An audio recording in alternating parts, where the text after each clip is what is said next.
kita kena ubah. Kita kena bawa mereka ke VSS dan kita kena ubah. Apa yang hari itu presentation kita perlu kepada Gen Z. Jangan kita bawa kepada cara lama. Jadi saya melihat beberapa kali yang saya buat, banyak tak Gen Z yang masuk, insyaAllah. Gen Z bermula sekarang di utara, di Pantai Timur. Kenapa? Kita mengubahkan mindset mereka. Bisnes Volten bukan bisnes orang tua-tua. Bisnes Volten bukan lagi bisnes untuk orang sakit. Bisnes Volten bagus untuk Gen Z sebenarnya. Kerana sistem kita adalah sistem di mana Gen Z perlu mereka tahu. Sebab kita hanya melihat income kita di mana? Di handphone. Kita melihat network kita di mana? Di handphone. Dan kita boleh buat bisnes kita, meeting, coaching semua di 9 negara. Jadi, takkan kita nak lepas peluang kalau kita ada anak-anak, kita tak nak kongsikan. Betul tak? Kenapa?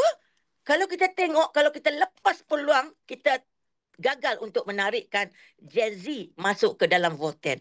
Jadi Alhamdulillah saya teruja sangat saya melihat maklumat-maklumat penting yang ada di ASAM.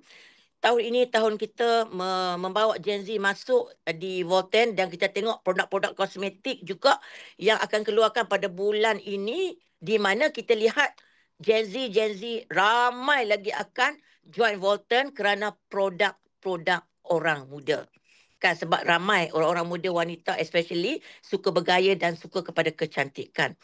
Jadi saya rasa kepada ejen-ejen seusia saya lah, 60 lebih, kita memberi peluang kepada anak, cucu-cucu kita, adik-adik kita ya, yang masih tercari-cari peluang untuk bisnes. Kenapa peluang bisnes di Volten adalah paling terbaik? Kerana modal kita yang sangat kecil dan kita boleh menerima pendapatan harian. Jadi saya pernah kongsikan kepada seorang Gen Z baru ini, baru berumur 24 tahun. Dia influencer dan dia banyak buat video TikTok kepada syarikat-syarikat lain. Saya cakap kepada dia, saya tunjukkan bagaimana anda boleh dapat pendapatan harian dengan hanya sharing bisnes kita kepada kawan-kawan dia di sekeliling dia. Jadi bila dia melihat produk Volten yang terkini seperti VR4, minuman VR4 dan VCafe dan juga Black Tea, dia menaruh minat dengan pendapatan harian ya. Pendapatan harian iaitu sekecil-kecil RM25 dan mereka boleh dapat sebesar-besar RM18,000 sehari. Gen Z ni, anda kena tunjuk angka tau. Kenapa? Kalau anda tak tunjuk angka, mereka tak nampak. Jadi bila saya closing Gen Z, saya kena tulis angka. Pendapatan harian, pendapatan bulanan RP, bagaimana dia nak dapat produk percuma, bagaimana dia nak dapat redeem kereta berapa tahun. Saya akan buat planning untuk Gen Z.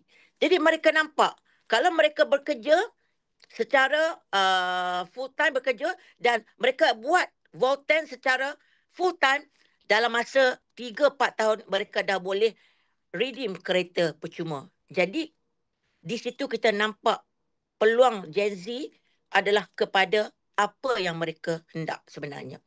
Jadi hari ini kita kena ubah cara kita closing, cara kita bagi presentation dalam VSS. Kita more kepada apa yang mereka nak capai sebenarnya, apa impian mereka. Jadi kita kena memberitahu Volten menyediakan segala insentif yang ramai Gen Z tidak tahu sebenarnya. Kan di sini yang paling penting mereka mendapat kereta percuma.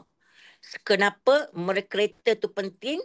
Ramai Gen Z bila mula kerja, masuk ijazah sarjana muda je, mereka kena ambil loan kereta.